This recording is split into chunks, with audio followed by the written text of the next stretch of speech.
मोगरा, मोतिया, jasmine, star jasmine या फिर बेला, कई नामों से जानते हैं इस खूबसूरत खुशबूदार फूलों के पौधे को। गर्मियों में बहुत हैवी फ्लावरिंग करता है मोगरा का पौधा। कई वैरायटी आती हैं, लेकिन कई लोगों के क्वेश्चन, मोगरा के पौधे में फ्लावर नहीं खिल रहे, मोगरा का पौधा ग्रोथ नहीं कर रहा है, मोगरा के पौधे में कलियां सूख रही हैं, बिना खिले ही गिर रही हैं। क्योंकि मोगरा के पौधे में जो नई शूट्स आती है गुलाब की तरह, उसी पर बर्ड्स बनती हैं, इसलिए पौधे का ग्रोथ करना बहुत ज़रूरी होता है। आज आपके साथ शेयर करेंगे कुछ घरेलू उपाय जिनसे आपके पौधे की सारी प्रॉब्लम सॉल्व होगी। वेस्ट समझकर फेंक देते हैं जिन चीज़ों को आप, वो आपके मोगरे के पौधे के लिए बिल्कुल टॉनिक का काम करेंगी। मोगरे का पौधा जो है ये कैसे नई ग्रोथ निकाले, उसके लिए लास्ट में एक बहुत अच्छा टिप, जिससे कि पौधा आपका कलियों से भरा रहेगा और न्यू शूट्स बहुत ज़्यादा निकालेगा। मोगरे के पौधे को हाई एसिडिक सॉइल पसंद होती है, तो किन चीज़ों से हम पौधे की सॉइल को हाई एसिडिक बनाएंगे।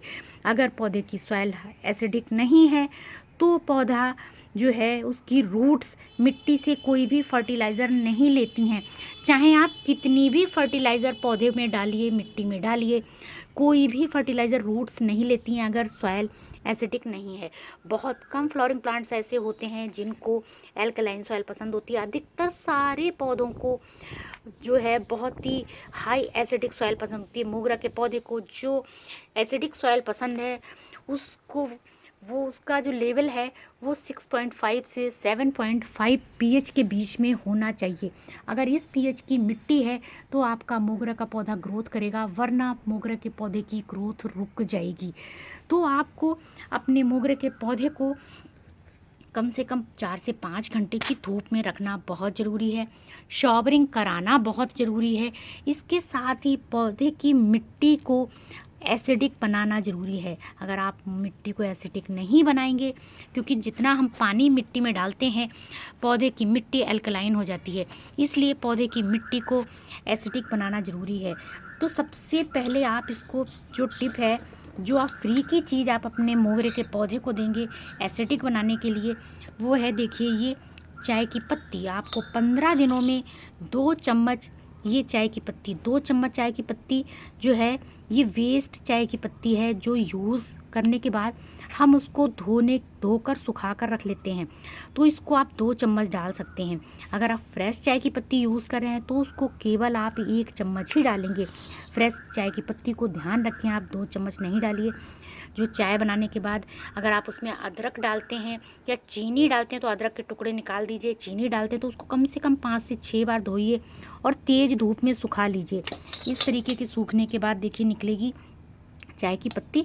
इसको आप किसी भी डिब्बे में स्टोर कर सकते हैं। इसको अगर आपके पास टाइम है तो ग्राइंड भी कर सकते हैं, नहीं तो आप इसको ऐसे भी यूज़ कर सकते हैं। 2 चम्मच आप डाल दीजिए अपने प्लांट की मिट्टी में 15 दिनों में। ये चाय की पत्ती जो है, इसमें नाइट्रोजन, पोटेशियम, फास्फोरस पाया जाता है, जिससे कि प्लांट की मिट्टी एसिडिक बनती है, प्लांट ग्रोथ अच्छी करता है। नाइट्रोजन और पोटेशियम से प्लांट जो है उसकी न्यू शूट्स और न्यू ब्रांचेस निकलती हैं, और फास्फोरस से प्लांट की रूट्स डेवलप होती हैं। तो इन तीनों चीज़ों की कॉम्बिनेशन होना बहुत ज़रूरी है किसी भी पौधे की ग्रोथ के लिए।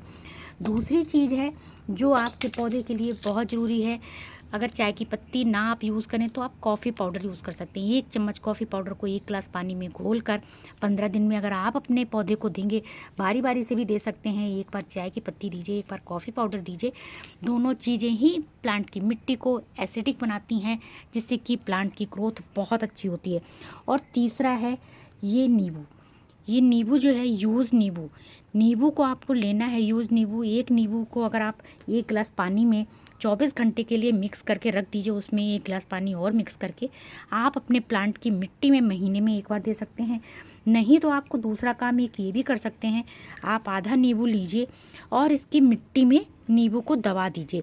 अगर आप मिट्टी में नींबू को दबा देंगे तो धीरे धीरे मिट्टी जो है वो एसिडिक होती रहेगी, और आपको कम से कम उसके बाद कुछ भी देने की ज़रूरत नहीं है 2 से 3 महीने तक। काफ़ी लंबे टाइम तक धीरे धीरे डिकम्पोज जैसे जैसे ये होता रहेगा, वैसे वैसे मिट्टी को एसिडिक बनाता रहेगा। तो ये जो है बहुत आसान तरीके हैं, वेस्ट आप यूज़ कर सकते हैं, घरेलू उपाय हैं जो मिट्टी को एसिडिक भी बना के रखेंगे, प्लांट की ग्रोथ अच्छी रखेंगे। और नींबू इसको मिट्टी में दबाने से रूट्स में फंगस भी नहीं लगती है। इसके साथ ही जो एक बहुत ही आसान उपाय है नई ग्रोथ के लिए, वो है आपको करना है अपने प्लांट की हार्ड प्रूनिंग। फूल खिलने के बाद आप देखेंगे जब इसमें फूल खिलकर निकल जाए, जैसे ही फूल खिलकर निकले तो आपको अपने ब्रांच को जो ये देखिए इस तरीके से ब्रांचेस हैं, जब ये फूल ये भी खिला हुआ है ये निकल जाएगा तो कम से कम इसको 6 इंच नीचे से या फिर 1 फीट नीचे से भी आप कट कर सकते हैं। 6 इंच तो आपको कट कर ही देना है। ये जो 2 पत्तियां दिख रही हैं इसके ऊपर से आपको यहाँ से नॉड एरिया के ऊपर से कट करना है। यहाँ से 2 न्यू शूट्स निकलेंगी और वो बड्स के साथ निकलेंगी। आप देख रहे होंगे कि मोगरा में बड्स के साथ ही न्यू ब्रांच निकलती है और इस तरीके से आपका पौधा जो है वो नई कलियों से फूलों से भरा रहेगा पूरी गर्मियों भर। अगर आपको वीडियो पसंद आए तो प्लीज़ एक लाइक ज़रूर करिएगा। मिलते हैं नेक्स्ट वीडियो में फिर से प्यारे से टॉपिक के साथ। Thank you so much for watching this video.